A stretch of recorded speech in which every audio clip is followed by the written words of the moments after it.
me tell you a story, 1254. In the port of Venice by the merchant shore, a trader's son with a curious mind, raised where the sea meets the trade winds grind.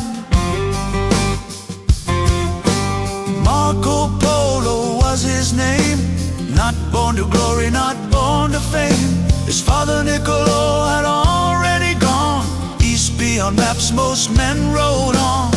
He grew up hearing of distant lands, of silver roads and shifting sands. And early on he understood, fortune follows the bold, not the good.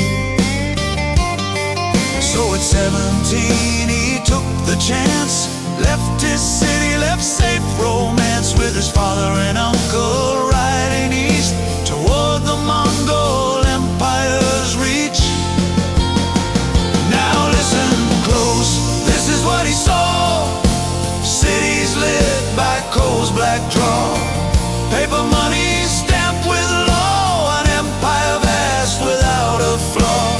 If you want to learn how far men go, you study the road of Marco Polo.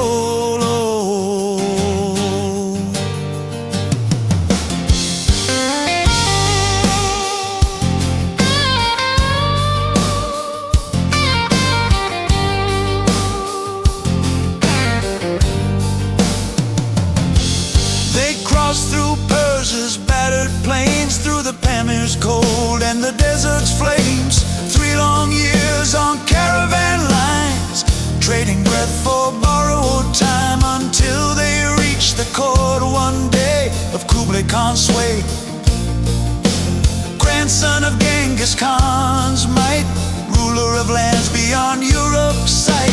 Kambalik rising wide and wide, the capital where the great Khan presided. Marco learned the courtly way, carried messages far away. He traveled south to cities grand, like Hangzhou's bridges and market stands. He wrote of canals and ordered streets, and a postal system fast and deep. Lesson 1, if you're keeping score, the world is bigger than your shore. Now listen close, this is what he saw. Coal that burned like hidden stars, paper notes worth more than bars, couriers riding near and far. If you want to learn how far men go, you study the road of Marco Polo.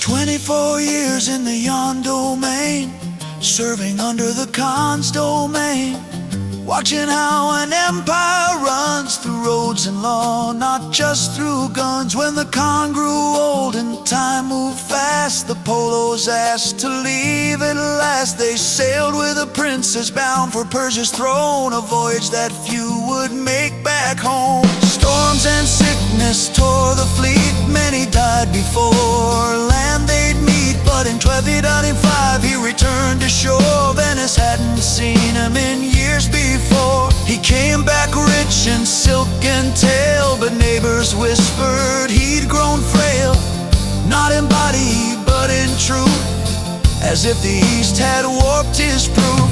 War with Genoa put him in chains, a prison cell, Adriatic rains. There he spoke to a rider's hand, rusty cello would help him stand. The travel spread across the land, telling Europe what he'd planned, of Cathay's wealth and distant law, of things no Western eye had saw. Some called fiction, some called fraud, but history listened and slowly nodded.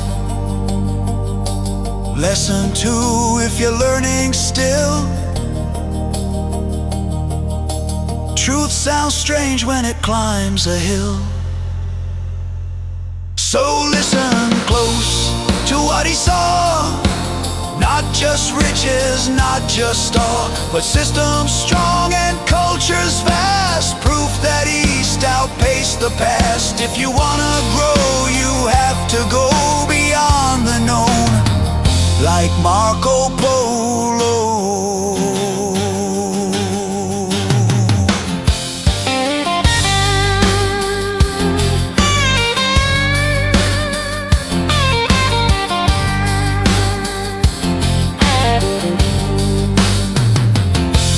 On his deathbed, they urged him withdraw, confess exaggeration, break the law. But he answered steady, calm and raw, I have not told half of what I saw.